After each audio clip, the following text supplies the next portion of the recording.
My name is Alan McLaren. I am the co-founder of STRATA Originals. On this podcast, we interview originals. As the name implies, originals are the people who stand out by the lessons and stories that they share to help us all learn to grow as leaders and as humans. We're about to have a great conversation with a very good friend of mine, Hilton Barbour. I could read his extensive bio, but quite frankly, one sentence sums him up perfectly, and I'm going to read it. Good people should know other good people and question everything. And I can tell you from experience, those two things happen in every conversation I have with him. He's always connecting me with somebody and he's always questioning everything I say, which is a great thing. So I love that. But what is he passionate about? He's passionate about two core things, marketing and culture, to differentiate and win. And those two things, as you guys know, don't often connect together. He's an author of a book called Fix Your Culture, which shares stories of leaders who actually did it. And he also is an author of 8 ebooks as well. We're going to dive into both topics today. And more importantly, we're going to learn how Hilton got to be Hilton. So, welcome, my friend. Always good to see you, mate. And you're always so well dressed. You really put the rest of us to shame here in my conservative blue shirt. Well, Moore's is a good store, so I like. So we always begin with an icebreaker, and our icebreaker Yeah, today is a simple one. And the question for you, Hilton, is if you must know one thing about me, you must know this. I'm a diehard Springbok rugby fan. So I'll leave it at that. Again, there are certain parts of the world that means I get stopped at customs and they say you're not allowed entry. The UK, Scotland, Ireland, Wales, New Zealand, Australia, to name a few. But yeah, if you have to know one thing, and that's probably that accent that you can hear, that's the backstory on the accent as well. So I'm about to do something we've never done in a podcast before, but watch this, and I want to see your reaction. Ready? Yep. Oh, wrong way. What's that look I knew instinctively the first time that we met that you were an incredible human and deserved all like? the Oh, accolades and respect that you get. You've now just confirmed that. that's Are a we are we gonna have some vuvuzela time at somewhere in this podcast or Nobody no? knows what that is, and we're not going to have time for that today, but you and I will have a cocktail and follow that up. That's really amazing. That's so funny. That gift when I was in South Africa, we visited with some legends of the Springbok, and I love rugby, and so we you and I have a lot to talk about, but we're going to bore our folks with that. So let's get started in the podcast itself. So you've had quite a story, my friend, and before we dive into the culture and marketing stuff, tell me how you became you. Like, where did that all come from? So I've been here in sunny Toronto, and today, for the first time in weeks, it is actually sunny and not 10 foot of snow. So I've been here. This is the second time my family and I have been here in Toronto. As a young kid growing up in Zimbabwe in Africa, always dreamed of actually coming to Canada. It had this romantic allure for some weird reason. So came over, spent 10 years here in our first stint, and then went over to the UK with the birth of our first daughter, getting some international experience, which was really quite pivotal in some ways. And we'll get on to the impact of that experience in terms of my evolution into culture, if you will. And then with the birth of our second daughter, we chose to come back to Canada. So, in the midst of everything that this country is going through right now, what I'd say to people is we chose this country twice. We very deliberately chose Canada twice because we believe it's an incredible country. The people are absolutely phenomenal. I can give or take the weather depending on the season. But this is a truly remarkable place, and we've grown, and our daughters have grown into really loving this country for everything that it is. That's awesome. So when you look at the business side of just give me a couple of highlights of major moments in your career that were pivotal for you. Sure. So coming over, the initial part of my career was in marketing and communications. Had a pivotal moment when I was asked to go to New York, and as I'm sure you can appreciate, that has all sorts of allure and wonderful stuff attached to it. But went to New York to run a piece of business called Enron, which I think you and I are of an age, of an ilk, where that name rings a bell. Ironically, when I say that to students that I teach, they look at me as if I'm talking about the Ten Commandments or something that happened in the Middle Ages. They're like, Enron, what? But a sort of pivotal career moment for me. Not surprisingly, it wasn't long before I was on a plane back to Toronto, for those familiar with the Enron story, because that assignment ended rather abruptly. Um, Continued on, and as I say, at an intersection, we moved to the UK quite deliberately, looking for international experience in my case, and like I mentioned, with the birth of our first daughter. That gave me a wonderful opportunity to spend a lot of time in Finland at a Hmm. company, again, that we may remember fondly called Nokia, where I had the good fortune of working with some amazing people there for several years. Again, for anybody keeping score, I've now mentioned Enron and Nokia in two or three sentences. I want to be absolutely clear. I personally am not responsible for the outcomes of both of those organizations. I did walk the halls of both, but I'm not singularly responsible. It's important that my lawyer says I get that out early in every Oh, conversation. it's a disclaimer. We'll make sure we have that on the bottom of the podcast, so we're good. Please do. My lawyer and parole officer would be really happy with that. Brought me back again, the decision to move back to Canada with the birth of our second daughter. Came back to lead a strategy team at a really great agency, but found the opportunity to go out on my own, which I've been doing for the past decade or so, working independently as a consultant at the intersection of culture, marketing, and change management. And I'm sure we'll get into the reasons for the intersection of those things. Um, but it's been a fascinating and interesting journey, Al. I've got to be honest. And the organizations I've had the good fortune of working with have taught me a tremendous amount about culture. And and Beautiful. I've really found that to be a real passion that's grown over the years. And the final point I'd make on that, as we're moving to more AI, and AI is obviously the topic du jour for every business conversation, regardless of the size of the organization. The one thing I still come back to time and again is the following. AI is a phenomenal tool, has significant opportunity for all of us, but we are still organizations that are led, filled, run, and driven by humans. And if we forget the human dimension of every business, our businesses suffer, our communities suffer, and candidly, I think our countries and society at large suffers if we forget the humans at the very heart of our businesses. To build on that for a moment, at the end of the day, that is the biggest differentiator from the technology, is that it will never have a heart. It might be able to fake a heart.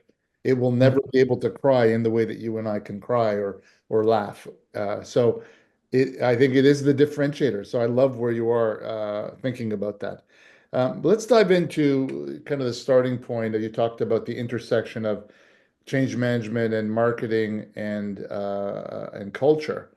So walk me through how that came together. Those are three unique disciplines. How does that come together in your head and saying, I want to talk about all three of these things? Like, are you insane or is it just, well, we know you're insane, but that's another conversation. It's a separate podcast.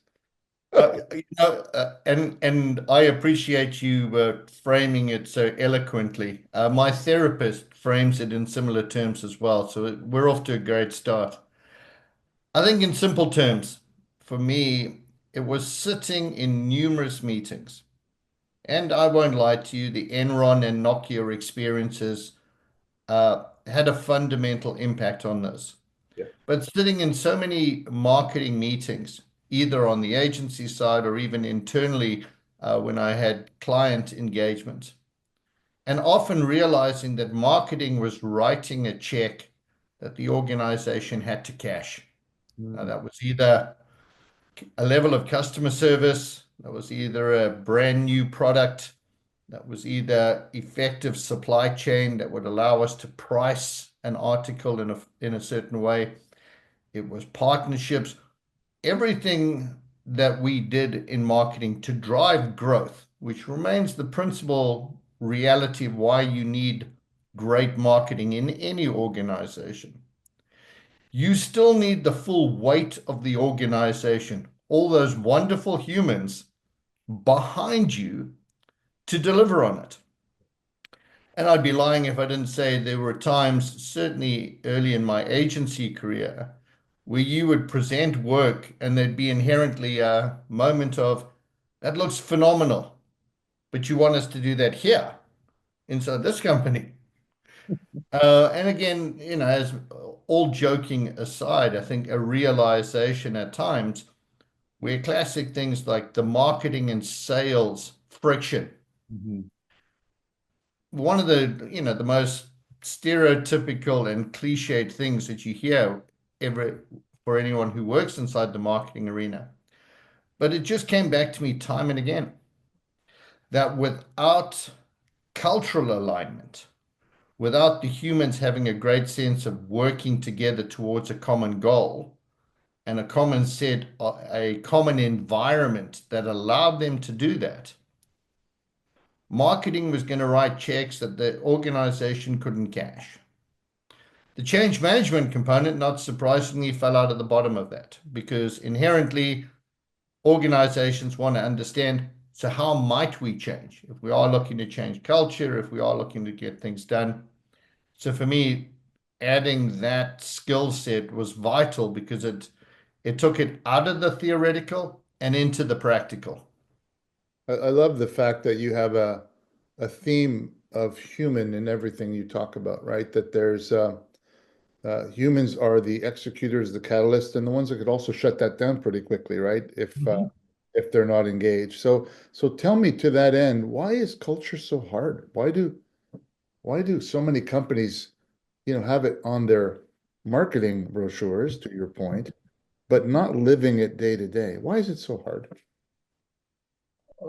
In fairness, it's a variety of things. I think in no particular order, you're right.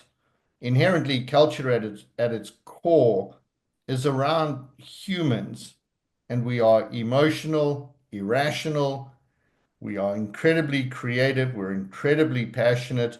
We can also be incredibly frustrated, angry, annoyed.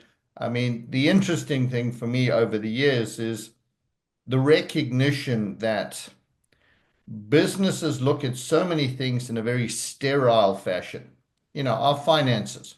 How are we financially? We do strategic work that's often a very intellectually driven but quite sterile exercise. Where are our competitors? How are we positioned? What market should we enter? What should we price? And then we run headlong into a bunch of humans. And what we often fail to do is recognize that humans and human emotions drive every single action that we do. Our emotions drive us. That's just a reality. And we don't magically take our emotions off, put them in a box, and then walk into a meeting, or put them in a box and walk into a negotiation with a partner. So we have this weird dichotomy where our business, and we pride ourselves on our intellectual superiority and our prowess and how damn smart we are. And then we forget for a moment that we are working and behaving driven by our emotions. Mhm. So I'm always intrigued when, in culture engagements to talk to people about how open are we about the emotions in this organizations? How, as a leadership team, are we showing up emotionally? Not emotionally detached, of course, but what are the emotions running through this team? And I think as people have grown more comfortable with concepts like Amy Edmondson's psychological safety and vulnerability and transparent leadership, I think the opportunity to have those conversations has increased. But Al, back to your original question, why is culture hard? Because it involves humans. Mm. We are emotionally driven, and we seldom give our businesses the space to understand, discuss, and address how those emotions are impacting how we behave amongst each other and the decisions we make. Because ultimately, for me, when people ask me for a definition of culture, the simplest one for me is how we create an environment that drives the decisions we make to achieve the strategy we've set out. Hmm. To me, you can gussy it up in a whole bunch of different ways, but ultimately your business is a decision-making machine. Hmm. Are those decisions leading to the successful strategy you believe will help you win? Now let's dive this into the real world for a moment, because the real world, as you suggested, is a inconsistent place. Mhm, Many times, and let's tie this to even culture awards for a moment, because we've see a lot of companies, the top 50, the best 100, the whatever, right? Um, what you and I both know is the gap in culture is often leadership driven, poorly leadership driven. They do all the brochures and the mission statements and all the things that culture is supposed to be, but they don't live it every day. They don't mhm, listen with intent. They're not vulnerable. They're not caring. They're worried about themselves, not their employees. So how do mhm, we get it? You've got companies that have won these awards and they're not living that every single day. What mhm. what's your perspective on that? Well, I think by the same token, there's thousands of companies every day that are slowly and steadily getting on. They're not spending time submitting award brochures or reward submissions. They're just getting on with the basic hard sort of tackling work of what do we need to do to win? And I Hmm. know, Al, you've run organizations, you've run divisions, waking up in the morning and saying, what does it require to win? And what are the decisions required to enable that to happen? And what is getting in the way? Yeah. What is preventing my team, my distributed team, my reports, the people beneath them from making those decisions? Is it fear? Is it a lack of understanding? Is it a misalignment in terms of where are we going? Is it skepticism? We've tried this before and it didn't work. Why should it work this time? Inherently, a bunch of those things are emotionally driven. They're not rational. You can communicate rationally to your people 100 times. You can have all the town halls that you want. But if your people look around and they say, we're expected to be responsive and adaptable. Sounds fantastic. I agree. That's how we're going to win. Can you tell me why we have to have 9 meetings about every topic? Yeah. Why do I have to sign off 4 times to get something approved? Why, when a customer is in front of me, am I not allowed to make a decision? Because I know more about that customer and their problems than with respect a C-level executive 200 miles away in head office. So, how does that environment around our people prevent them making the decisions they need to make, create emotional anxiety or emotional empowerment? Because again, not every organization is a slave galley with somebody beating the drums at the front and whipping people. I Yeah, believe that's now illegal. Um, could be. but again, it's being honest with ourselves to say, have we set up and created an environment where our people can make the types of decisions we need them to make? And if not, where are those bottlenecks? Where is that bureaucracy? And how do we reduce it? And who can help us reduce those blockages? And would you say there's also, I mean, as we started our conversation around humans, humans Mhm, are complex, but they need safety. They need all, Maslow's hierarchy of needs. They need to feel valued. They need all of the things, and they need to have career paths. All the stuff that's in the HR books. That's really, really hard to do day to mhm, day. And oftentimes, where I've seen that gap is the leadership, not so much the employees. The leadership mhm, aren't living their values or living that same, making someone feel safe in an environment to be able to mhm, speak their piece. Have you mhm. seen that in your engagements as well, I'm assuming? Of course, and again, I go back to whether it's marketing, culture, or change. I mean, there is a deep, deep set of work there that I think can often become more complex, more complicated, more difficult, more deliberately ambiguous Hmm. in a way that makes it difficult for leaders who've got to make 1,000 decisions a day. You've got 10,000 eyes on them.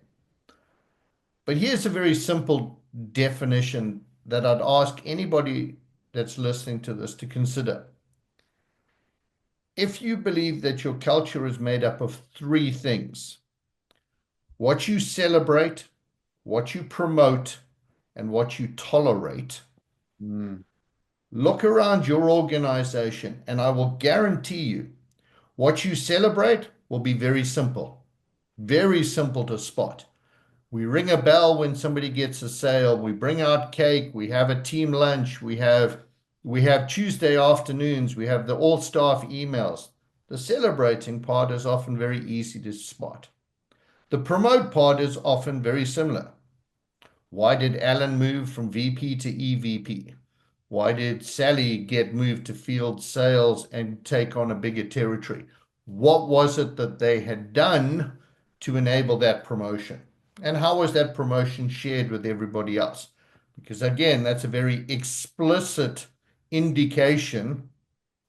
This is what it takes to be successful here. Sell more, be a good person, build your team, whatever the dimensions. So celebrate and promote are probably very simple for anybody listening here. I'd ask you to look at, what do you tolerate? What are the things inside your organization that you tolerate that actually send a louder signal to your people? Well, John's a bit of a racist and he says off-color jokes, but he's still our best relationship manager with our biggest client. So we might shrug and say, oh, I really wish you'd stop doing that.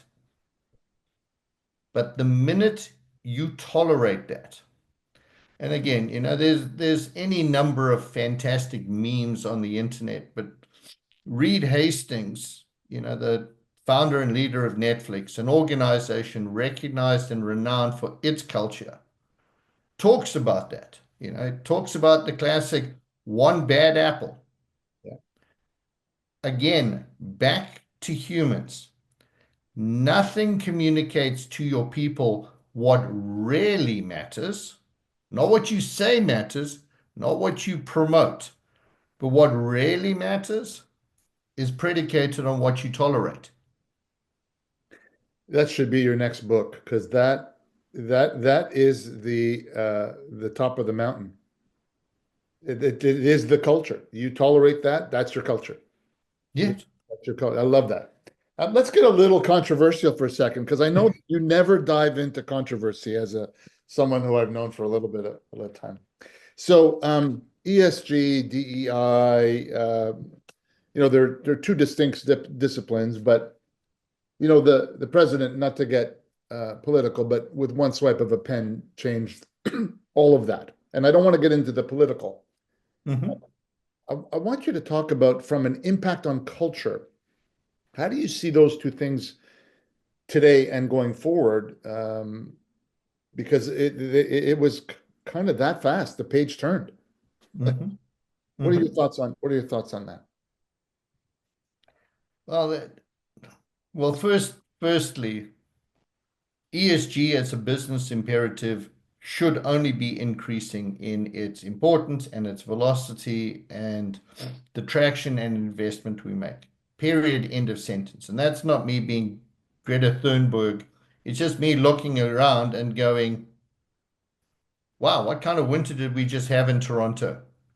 Not really the kind of winter that many people tell me that they had as kids growing up in Canada. So we've got to do something about those dimensions, particularly the last part, the G, the governance part of ensuring that our organizations are led and managed and held accountable to the actions that they do. Of course, by the same token, we have to realize that economies and businesses have to succeed.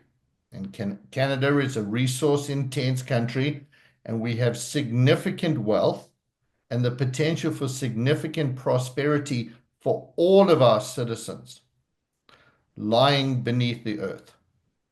So this is not a binary yes or no. This is a and part of business. How do we how do we create prosperity for our organizations and our people? And how do we recognize that we still have a legacy that we owe to our grandchildren? So ESG needs to be done in the right way. By the same token, DEI and there is nothing, having had the good fortune of working internationally across multiple markets, there is nothing more exhilarating than getting the input of a diverse group of individuals with different experiences and different perspectives. And I'm particularly important and particularly bullish on different experiences and different views of the world. That to me is the core of the diversity that every business should be seeking. Unfortunately, for a lot of reasons societally that needed to be addressed, needed to be very publicly, very visibly, very overtly thrown into the bright light. DEI initiatives that started in and around COVID were vitally important to do. Unfortunately, in many cases, many, I think, depending on who you ask, the straight line between that energy and the outcome on the business's success or the success of the community that they were seeking to serve isn't as easy to track. And again, this is a difference between perhaps a pithy way of looking at it. This is the difference between strategy and execution, because a DEI strategy, poorly executed or with poor outcomes at the end, doesn't mean that the strategy is wrong. It just means the execution was done poorly. Interesting. Yeah, and what I found is interesting is that we've muddled up the definition, right? Mhm. The definition should have been exactly its diversity of thought. Ergo, that means you need people with different cultures, backgrounds, genders, however you want to put it. And it's not about affirmative action. You need a body in the seat. You need the body in the seat because of the value they'll bring. And Mhm. we've got it all muddled up the wrong way. And it's now political, so then you can't really talk about it. We are, but we're Mhm. allowed to talk about it without getting, our heads handed to us. But anyways, it's Well, an interesting well, topic. let me close on that. I mean, I've had the good fortune, and I'm connected to several in my LinkedIn network, etc., etc. There are some incredible people doing really phenomenal work in this area. And we have to acknowledge that there have been parts of our communities that have been underrepresented. I'm the father of two daughters. Yeah. So for me, a decade or more into accelerating the positions of women in leadership, particularly executive leadership, for things like pay gaps, pay differences, to still be so ridiculously out of kilter. That to me is inexcusable. So there are many dimensions where I do think we've got a lot of work to do. But unfortunately, it's become highly politicized, and that is undermining the ability of some really great people to get to some fundamental things we need to address. Yeah, 100%.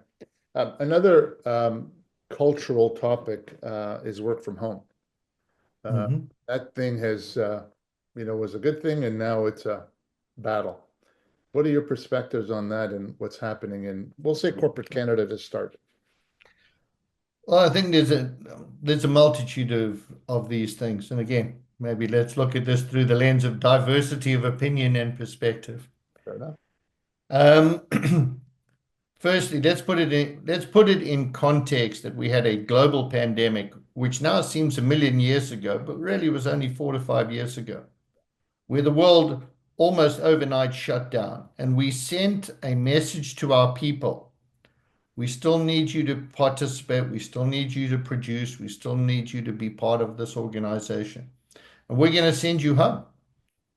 And in many cases, people actually were even more productive, worked even longer hours, got even more stuff done.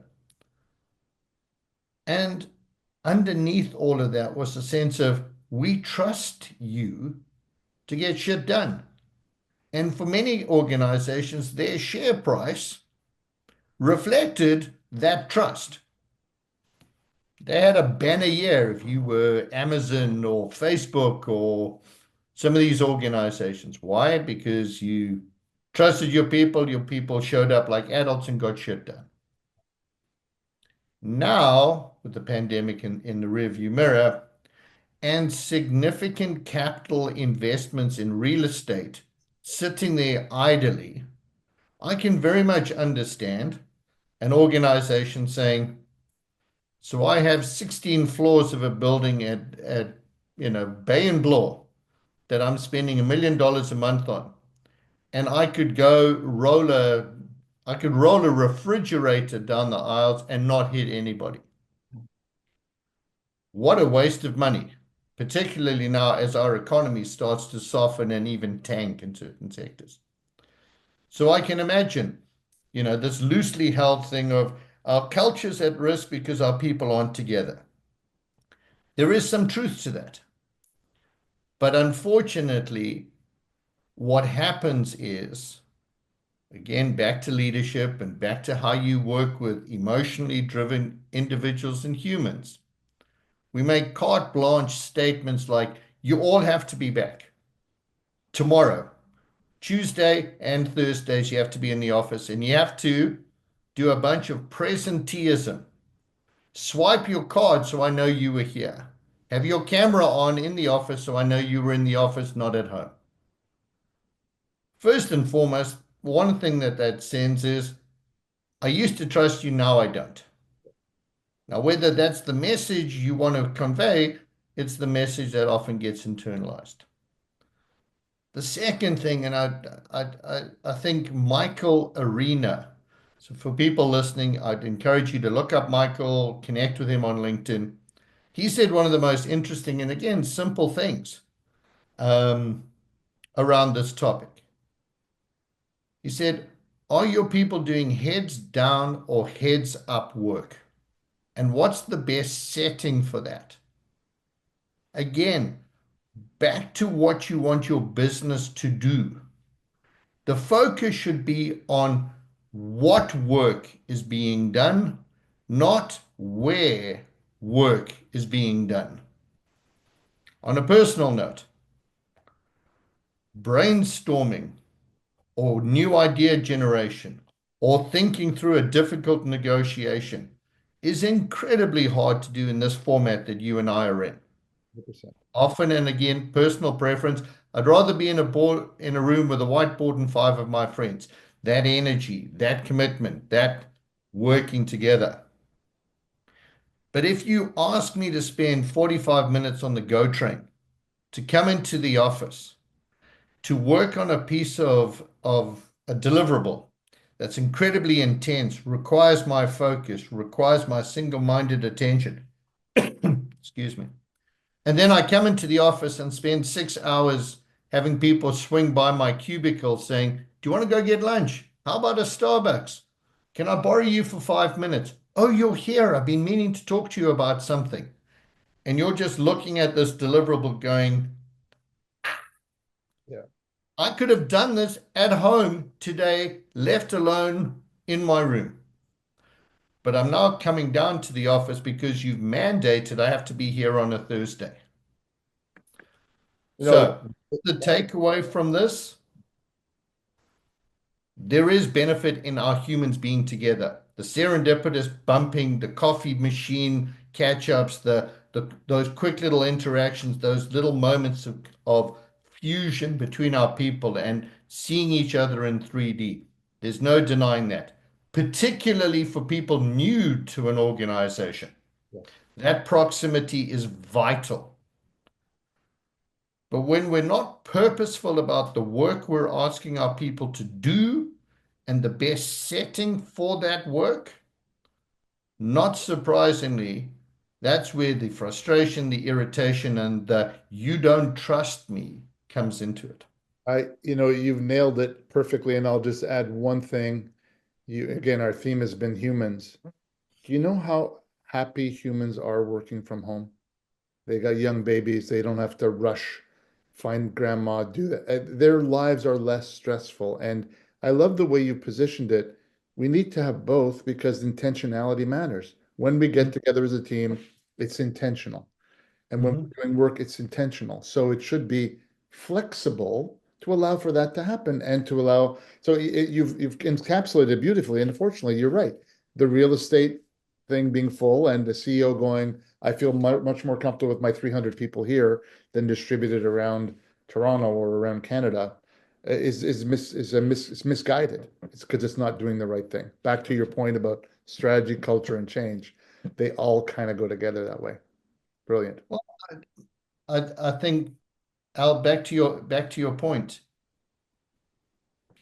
we are living in incredibly uncertain and difficult times. And I think we've all got either personal stories or people in our networks who have adored and have become actually more loyal to their organizations because they've been given what? More autonomy.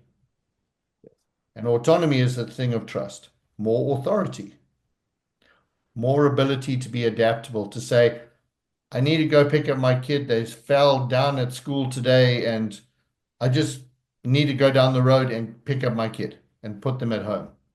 Not, I need to get a 2 hour Uber back home, etc., etc. So I don't want to over pivot on, because I'm sure there'll be some people listening here saying, I run a business, not a play school. I worry that my people are, watching Netflix and day trading when they're not getting their stuff done. I would say, yeah, is that possible? Quite likely. However, that's also on you to be clear about what is my expectation of you? What do I need you to get done? What does getting it done look like? Because the last thing you want as a leader is to have your people spend $100 coming into the office to sit on Zoom meetings with their colleagues who are in the cubicle next to them. Bingo. That's insane. That's not productive. That's not creating a culture of decisions that advance your business forward. Love it. So I just want to close. So you're a thought leader in this space.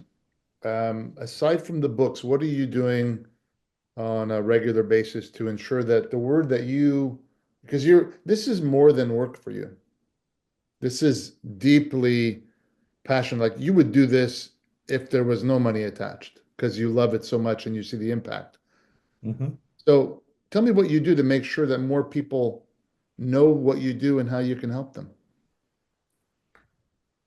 This is probably the second disclaimer of this, and I Oh, recognize that the first disclaimer was important. This is the second disclaimer is you're absolutely right about the passion. However, my financial advisor, oh yes, that financial. aka my wife, and those two teenage daughters that I mentioned earlier are examples of why nothing happens for free or cannot happen for free. They have certain needs and requirements that being paid to do what I do is still rather important.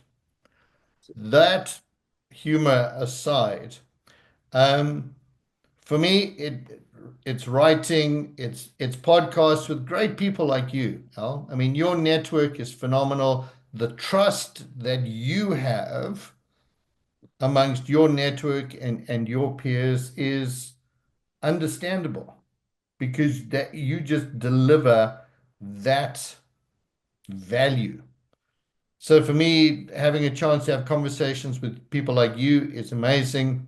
Standing on stages is something I get a real buzz out of. Shockingly, you might have gotten that sense from this conversation. But genuinely, even just having conversations with business leaders on this topic is something that I derive a lot of pleasure from. Because, and you've heard me say this before, our businesses are driven by our humans. How we treat our humans, how we lead our humans, how we create the space around them for them to be the very best of their creativity, of their intellect, of their passion, of their drive. That's how businesses succeed. If we thwart that, that's how businesses stumble and fail. Love it. Let's end it on that note, my friend. This was a pleasure, a wonderful conversation, lots of great lessons, a lot of posters I can see going up in businesses today to be able to understand what you tolerate as your culture is a big one. And thank you so much. It was great spending time with you, and I look forward to spending time with you outside of this format as well, my friend. You be well. Thank you, Al, for all the work that you do. It's always a pleasure to spend time with you. And like I say, if any of your folks want to reach out for a conversation or to discuss what a vuvuzela is, I'm here for that every time. Well, I'm going to be, as I close this, asking you what the heck that is in a second. So, anyways, thanks, my friend.